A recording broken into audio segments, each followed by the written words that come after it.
very good afternoon to you. Welcome to your main newscast on Kaieteur Radio 99.1 and 99.5 FM for today, Thursday, February 2, 2023. Let's get to the news in details.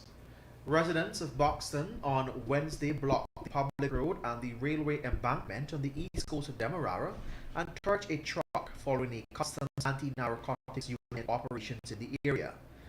The massive protest erupted between 10 and 11 hours and lasted until 15 hours after shots were reportedly fired by the Kangaroos, while arresting a suspect identified as Ordine Phillips, 25, of Vigilance East Demerara, who had reportedly tried to intercept Phillips' car during an operation along the east coast, but reportedly evaded ranks at a roadblock set up in Buxton.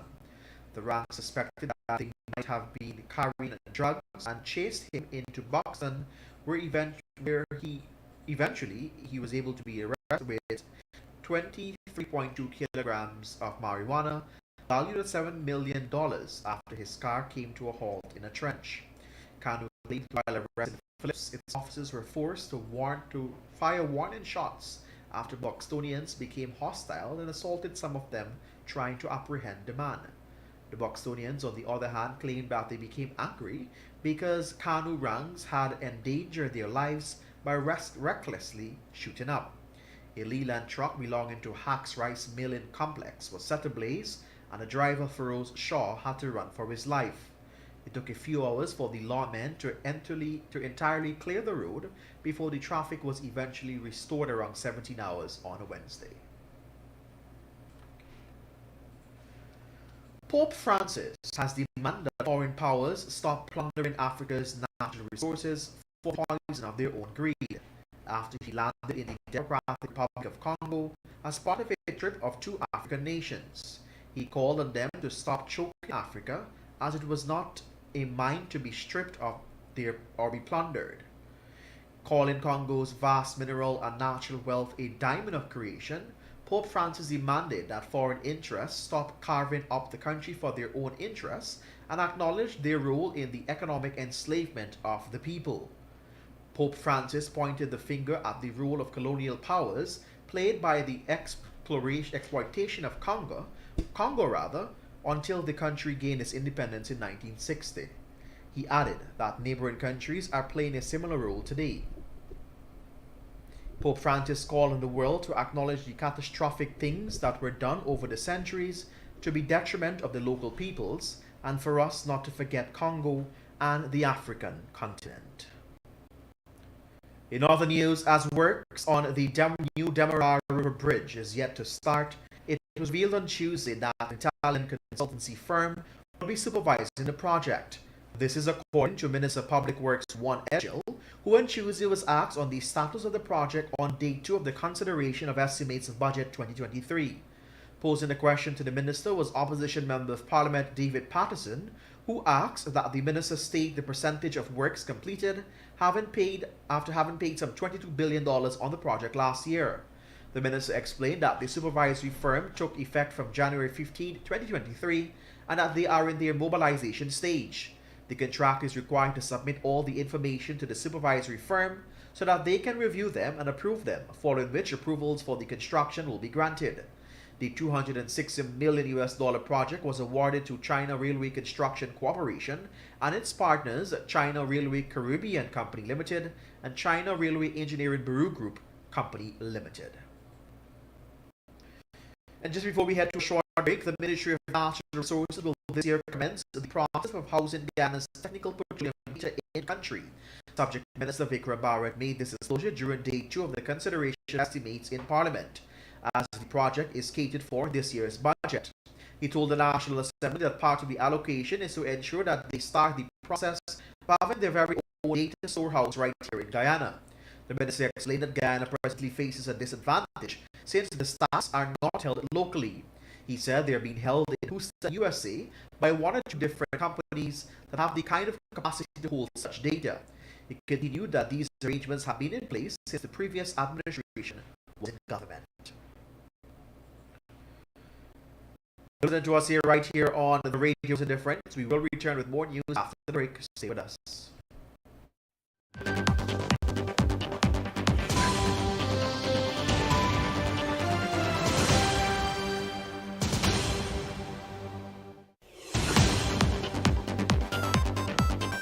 Not a single bar of service. Not with us. Digicel officially has the best mobile coverage in Guyana. Be it in Aishalton or in Etteringbang, we got you covered. Digicel, better together. You don't have to be a fountain of knowledge to help children with their schoolwork while they're at home. But you do have to be caring, understanding, loving, and patient. It's an unsettling time for everyone, but children still need a safe and secure environment. So don't overwhelm them with endless news items or problems. Keep them gainfully occupied and amused, exercised and rested. Protect our children. A message from the Child Care and Protection Agency, Ministry of Human Services and Social Security, and UNICEF.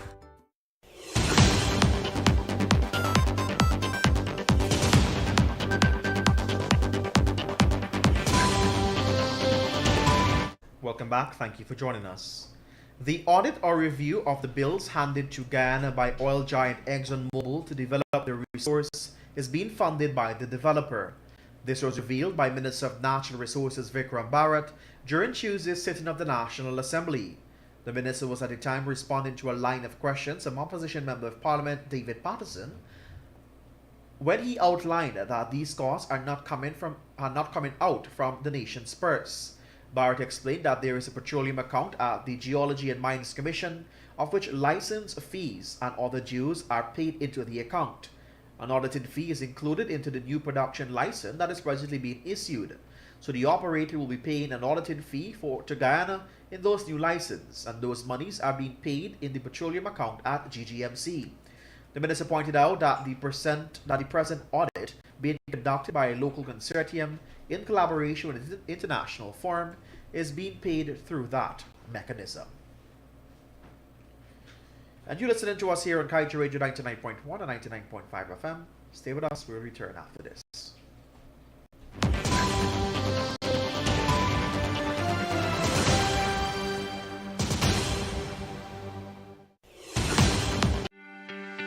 This is GHK Lall inviting you to join me weekdays from Monday to Friday on the National Outlook for commentary on a range of issues. Immediately after the 12 noon and 7 p.m. newscasts on Kaieteur Radio at 99.1 FM and 99.5 FM. Looking forward to you sharing in the conversation.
Welcome back. Thank you for joining us. Guyanese-born actress Letitia Wright was on Wednesday awarded an honorary Doctorate of Arts and Letters by the University of Guyana. It was held at its Sturkine campus, awarding the prestigious degree to the Black Panther star. Etiful Wright took the podium and firstly honored her family and friends who have supported her in all of her achievement. She stated that those were the people who stood behind her and nurtured her with love. Wright, who grew up in Good Intent on the west bank of Demerara, shared yesterday that her journey to where she is today has not been an easy one. But trust in God, she waited for her moments. She added that as the years went by in her career, and God let her use her talent, she always made it known to everyone where she came from. Some 1 billion Guyana dollars has been allocated in this year's budget specifically for solid waste management interventions, while another 885 is set aside to upgrade and expand the landfill sites, including the Hajj Bosch sanitary landfill sites. Minister of Local Government and Regional Development Nigel Darmlall, who made the disclosure on Wednesday, also announced that an additional 6 landfill sites will be established at strategic areas in 2023. He explained that the management of solid waste is one of Guyana's biggest challenges and that the current disposable site cannot resolve the nationwide issues. Already, the government has held a number of consultations to create a strategic plan to strengthen and develop the country's solid waste management system. Minister Darmlall urged the opposition members of parliament to join the government in advocating for proper disposal of garbage across the country.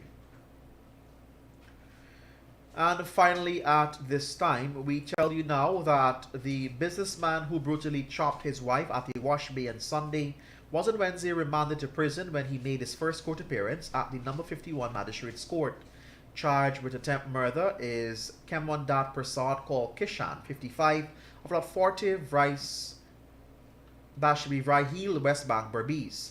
Prasad, who is a well-known businessman in Berbice, was charged with attempt to commit murder on Dinarain Marcia Badal, 36, an import officer for Nan Prasad and Company, Inc. He was not required to plead and was remanded to prison until February 16, 2023. Stay with us right here on Kaieteur Radio. Your page 7 comes up after this.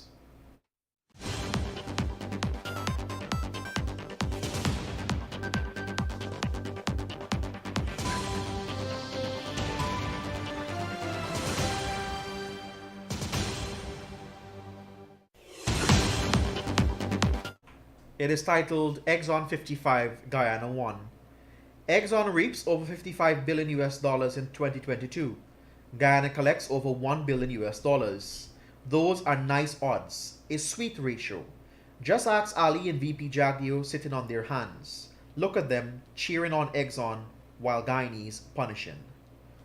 And with that, we've come to the end of your main newscast on Kaieteur Radio 99.1 and 99.5 FM. My name is Joshua Van Slyckman. Thank you for joining us.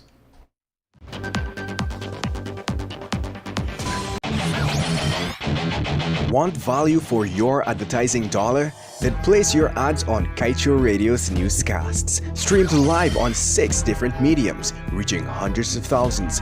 Advertise today and watch your dollar grow. Call us on 225-8465 or 226-8210 today.